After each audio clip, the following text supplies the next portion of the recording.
My stepmom manipulated my dad into kicking me out for my pregnant stepsister. Years later, he was homeless and begging for my help. It started at dinner with my father, my stepmother Cecilia, and my stepsister Dawn. My father cleared his throat and said they needed to discuss something important with me. Before he could even finish his sentence, Cecilia jumped in. She said they needed my room for Dawn and her husband Robert since she was pregnant. I actually laughed at first, thinking it was some kind of weird joke. I've lived in that room my entire life. My mom and I painted the walls together when I was 10. All of my memories are in that room. But when no one else laughed, I realized they were serious. I tried to stay calm. I reminded them that I had been contributing to household expenses for the past 2 years while attending college. I was paying rent, helping with utilities, even buying groceries sometimes. Cecilia's face turned this scary shade of red. She slammed both hands on the table, making all the plates jump, and stood up so fast her chair fell backward. She pointed her finger in my face and started screaming about how I was being selfish and ungrateful, how Dawn needed the space more than me, how I was old enough to live on my own. My father just sat there the entire time, pushing his food around his plate like it was the most interesting thing in the world. Dawn had this little smirk on her face. I realized she'd known about this. They'd probably planned it all out before dinner. I guess I should give some background here. My mom passed away when I was 12 after a long battle with cancer. She was the kind of mom who packed surprise notes in my lunch and never missed a single baseball game. After she died, my dad was lost. He threw himself into his work at the law firm, and I barely saw him. Then he met Cecilia at some work function when I was 13, and they got married less than a year later. Dawn came to live with us, and suddenly I had a new family whether I wanted one or not. Things were okay for the first few months. Cecilia tried to play happy families, decorating the house and making big Sunday dinners, but it didn't last long. She started making these little comments at first. How messy teenage boys are, how much space I took up,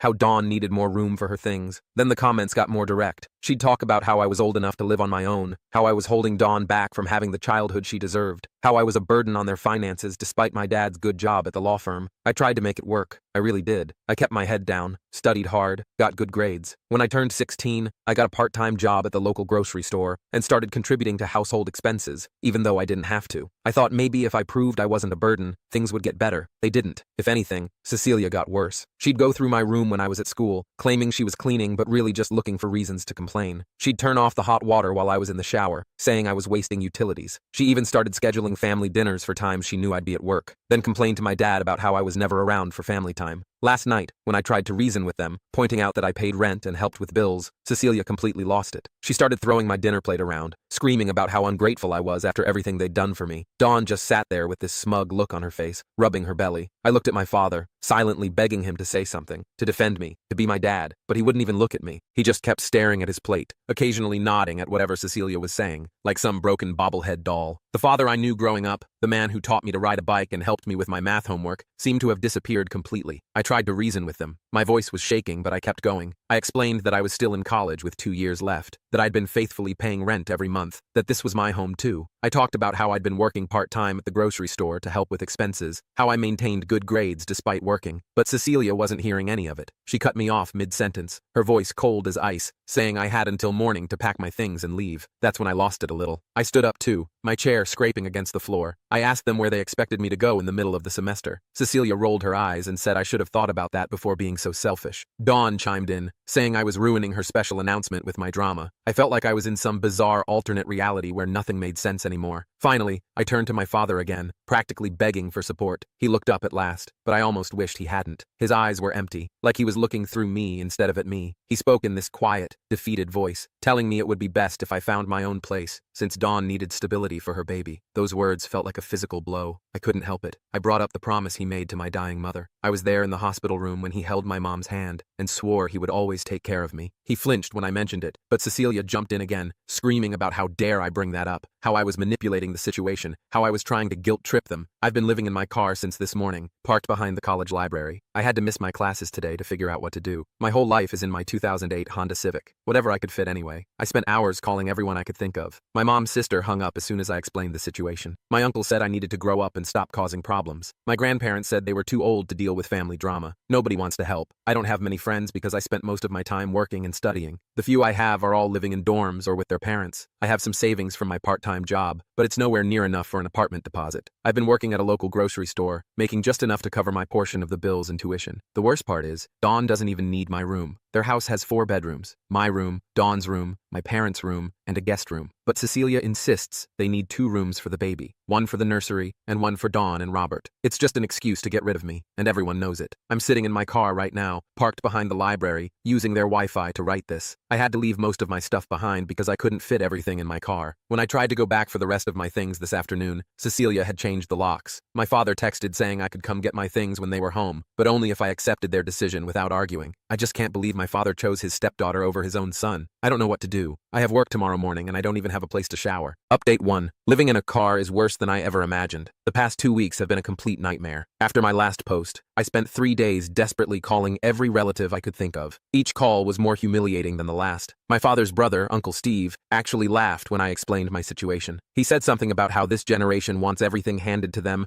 then told me I was old enough to figure things out on my own. This is the same uncle who lived in my grandparents' basement until he was 35. I even tried calling my mom's best friend, Linda, who used to be like a second mother to me. She would take me for ice cream after mom's chemo sessions and let me cry in her car where dad couldn't see. But when I called her, she just kept saying she couldn't get involved because her real estate business depends on referrals from my father's law firm. Money matters more than the kid she used to call her bonus son, I guess. The reality of being homeless hit hard the first night I couldn't find a safe place to park. I ended up in a Walmart parking lot, too scared to sleep. Every car that drove by made me jump. I've been rotating between different parking lots so security doesn't catch on. The library during the day for Wi-Fi, the 24-hour gym at night so I can use their showers in the morning, sometimes the park when I need quiet to study. My grades are tanking. I got a 52 on my economics midterm because I couldn't focus. Kept thinking about where I'd sleep that night instead of supply and demand curves. My calculus professor pulled me aside after class to ask if everything was okay because I fell asleep during his lecture. I couldn't tell him I was exhausted from staying awake all night because some guys were acting sketchy around my car. I picked up a second job at this 24-hour diner near campus. The pay is terrible and the manager's a jerk, but they let us eat the canceled orders and I need the money for an apartment deposit. That's actually where something good finally happened. I met Drake, another server there. He noticed I kept taking extra shifts and staying late to eat leftover food. One slow night, he asked about my story, and I ended up telling him everything. Turns out Drake lost both his parents in a car crash last year. He's been living in a small trailer and working full-time while trying to save money for trade school. When he heard about my situation, he offered to let me stay with him if I split the rent. Said he could use help with bills anyway. It's the first kind thing anyone's done for me since this started. Last weekend, I went back to get the rest of my things from the house. That was a special kind of hell. Cecilia followed me around the entire time like I was some kind of criminal, checking every box and bag to make sure I wasn't stealing anything, as if I'd want anything from them at this point. The worst part was seeing Dawn in my old room with her Pinterest boards and paint samples, already planning the nursery. She was pointing at the wall my mom and I had painted together when I was 10, talking about how she wanted to do a cloud theme there. My father was home, but he might as well have been a ghost. Walked right past me like I was invisible. I learned something interesting though. Mrs. Chen from next door caught me as I was loading the last box into my car. She's lived there since before mom died and always brings me leftovers when she makes dumplings. She told me Robert actually moved in 2 weeks before they kicked me out. They'd been planning this whole thing for a while. Then she dropped the real bomb. She overheard Dawn bragging to her friend on the porch about how easy it was to get rid of me. Apparently, Dawn had been pushing Cecilia for months to kick me out, saying she needed more space for her growing family. Mrs. Chen apologized for not warning me sooner. She slipped me a container of dumplings and her phone number, telling me to call if I ever need anything. The betrayal hurts worse than sleeping in my car. When Cecilia first moved in, Dawn and I actually got along great. We'd stay up late watching horror movies and swapping stories. She'd come to me for advice about boys, and I'd help her with her math homework. I covered for her countless times when she snuck out to see Robert, lent her money she never paid back, even took the blame when she dented Dad's car. I really thought we were friends, maybe even real siblings. Now I realize she was just using me until she didn't need me anymore. I'm moving into Drake's trailer tomorrow. It's small and in a pretty rough area, but anything's better than my car at this point. Had to drop 2 of my classes because I can't handle a full course load while working both jobs. The diner gig barely pays enough to cover half the trailer rent, and I need the grocery store job for food and gas. But I'm not giving up on my degree, even if it takes me longer to finish. My father hasn't called once to check if I'm okay. The only contact I've had from any of them is a text from Cecilia yesterday, demanding I change my mailing address because my college letters are cluttering their mailbox. She ended it with a smiley face emoji. I didn't respond. Update 2. Life has fallen into a rough routine. I'm still living with Drake in his trailer, working both jobs, and somehow managing to stay in school part-time. The trailer's heating broke last week and the landlord won't fix it, so we've been sleeping in layers of clothes, but at least it's a roof over my head. Drake's been teaching me how to cook with cheap ingredients. Turns out you can make a lot of different meals with rice and beans. But something happened last week that turned my world upside down again. I was restocking shelves at the grocery store when I saw Margaret, my father's secretary of 15 years. She's known me since I was a kid, used to keep candy in her desk for when Dad would bring me to the office. When she saw me, she looked like she'd seen a ghost. She tried to leave quickly, practically running down the cereal aisle, but then she stopped, turned around, and came back. She looked nervous, kept glancing around like someone might see her talking to me. Then she dropped a bomb that made everything so much worse. Dawn isn't pregnant. She never was. She and Robert had been trying for months but couldn't conceive. They used the pregnancy lie to convince my father to kick me out because they wanted my room. Margaret overheard Dawn laughing about it with Robert in my father's office, bragging about how well their plan worked. I felt like I was going to throw up right there in the middle of my shift. All those nights sleeping in my car, dropping my classes, working until my feet felt like they were bleeding, all because of a lie. But that wasn't even the worst part. Margaret told me my father found out about the lie 2 weeks after I left. 2 weeks. He knew I was sleeping in my car, struggling to survive, all because of a fake pregnancy, and he did nothing. I couldn't help myself. I texted him right there in the middle of my shift. I asked him how he could let me stay homeless knowing Dawn had lied. His response made me want to scream. He wrote back saying it didn't matter because Dawn and Robert were trying to have a baby anyway, so they still needed the space. He added that I was being dramatic about the homeless thing because I could have found an apartment if I really wanted to, as if I had the money for first and last month's rent plus security deposit while trying to pay for college. Speaking of college, I decided to check on my college fund, the one my mother set up before she died. She'd been saving for my education since I was born, adding to it every month even when she got sick. The account had enough to cover my remaining 2 years of tuition, but when I called the bank, they told me the account had been emptied 3 months ago. My father, as the trustee, withdrew everything right around the time Dawn and Robert moved in. The bank representative was actually really nice when she heard my story. She pulled up the records and told me my father transferred all the money to a new account. She couldn't tell me exactly where it went, but she did hint that large payments were made to several furniture stores and a contractor right after. They used my college fund, the money my dying mother saved for me, to renovate my old room for Dawn and Robert's fake baby. Drake says I should report my father for misusing the trust fund. He even found a legal aid office that might be able to help, but I just don't have the energy for a legal battle right now. Between my 2 jobs, my remaining classes, and just trying to survive, I can barely keep my eyes open most days. The trailer's cold, the neighborhood's rough, and sometimes we can hear gunshots at night, but it's still better than my car. I did something stupid yesterday. I drove by my old house. There's a big dumpster in the driveway and construction vehicles parked outside. Through the window,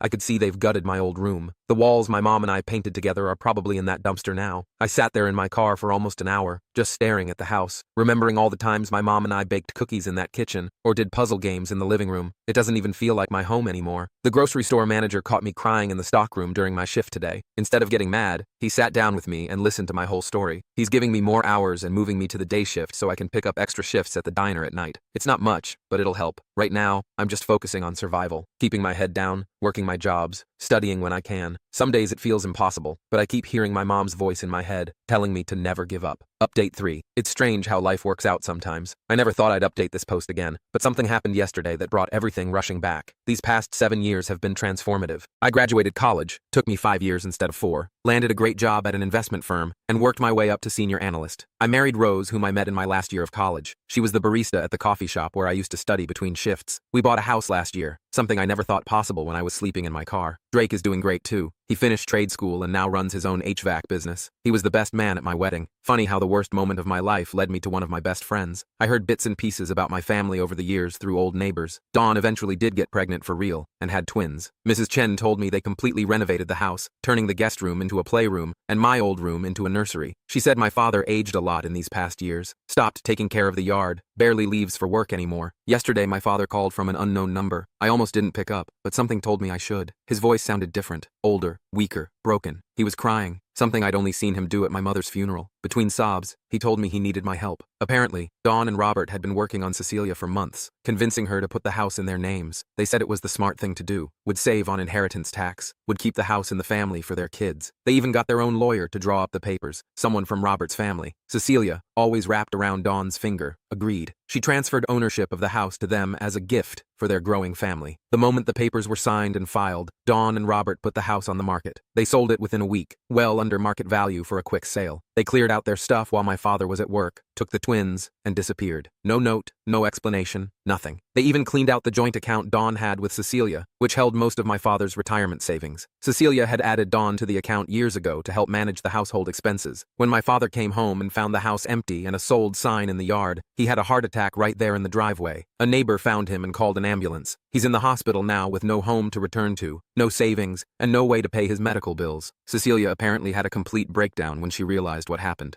She packed a bag and went to stay with her sister in Florida, leaving my father alone in the hospital. He kept apologizing through his tears, saying he should have never chosen them over me, that he failed as a father, that he regrets everything. He told me about how proud he was when he heard about my success at work through old friends, how he kept every newspaper clipping when my firm was featured in local business news. He said he drives by my house sometimes, just to see how I'm doing, but never had the courage to knock. He asked if he could stay with me while he recovers, saying I was his only hope. The irony of him being homeless now isn't lost on me. Part of me wants to tell him exactly how it feels, to let him experience what I went through, but I'm not that person. I told him I would think about it and hung up. I then stared at an old photo of my mom and me at my 10th birthday party. My father took that picture. We were all so happy then. I keep thinking about something my mom used to say, that life has a way of bringing things full circle. 7 years ago, I was the one desperate for help, and he turned his back on me. Now he's in the same position, asking for the same grace he refused to show me. The difference is, I actually have the means to help him. The question is, should I? Update 4. I spent the last 2 weeks thinking about what to do about my father, talking it through with my wife and Drake. My wife, being the kind person she is, initially suggested we let him stay in our guest room, but the more we discussed it, the more we realized that wasn't the right solution. Drake reminded me of all those nights in the trailer when I'd wake up from nightmares about sleeping in my car. After much deliberation, I made my decision. I paid off my father's immediate medical bills. The hospital was threatening to discharge him despite his condition because of non-payment, but I made it clear he couldn't stay with us. Instead, I called Uncle Steve, the one who laughed when I needed help 7 years ago. I told him exactly what his brother needed and reminded him how he once said family should always help family. Funny how quiet he got when I brought that up. He tried to make excuses, but I cut him off and told him it was his turn to step up as a brother. I set up a small monthly allowance for my father's basic needs, enough to rent a modest apartment and cover utilities and food. I hired a social worker to help him find an affordable place and get signed up for any assistance programs he might qualify for. But that's where my help stops. No family dinners, no emotional support, no trying to rebuild our relationship. He made his choice 7 years ago when he watched me pack my life into my car and drive away. Yesterday, I got a long email from Cecilia. She's still in Florida with her sister, writing about how I need to forgive my father, how he's a broken man, how Dawn manipulated them all. She had the nerve to say they kicked me out because they truly believed I would land on my feet, that they knew I was strong enough to make it on my own. I didn't respond. They didn't care if I landed on my feet when I was sleeping in my car, missing meals, and working 2 jobs while trying to stay in school. Some of my extended family members have been posting on social media about how I'm being cruel, how families should forgive each other, how I'm punishing my father for Dawn's actions. They don't seem to remember how they all ignored my calls for help when I was homeless. It's amazing how people who weren't there to help you struggle suddenly have opinions about how you should spend your money. My wife asked me if I was sure about my decision, if I would regret not trying to rebuild a relationship with my father. I showed her something I've kept all these years, the last birthday card my mom ever gave me. Inside, she wrote about how proud she was of my kind heart, but reminded me that being kind doesn't mean letting people hurt me. She wanted me to be strong, to stand up for myself, to know my worth. I'm not being cruel by maintaining boundaries. I'm not being heartless by protecting myself. I remember those nights in my car, jumping at every sound, trying to study by the dome light, skipping meals to save money. I remember checking my phone every day, hoping my father would call to say it was all a mistake, that I could come home. That call never came. My father made his choice 7 years ago. He chose his new family over his son, and that choice had consequences. I've built a good life for myself, a loving wife, a beautiful home, a successful career, true friends like Drake who stood by me when my own family wouldn't. I'm at peace with my decision. Sometimes the kindest thing you can do for yourself is accept that family isn't about blood or obligation. It's about who stands by you when you need them most.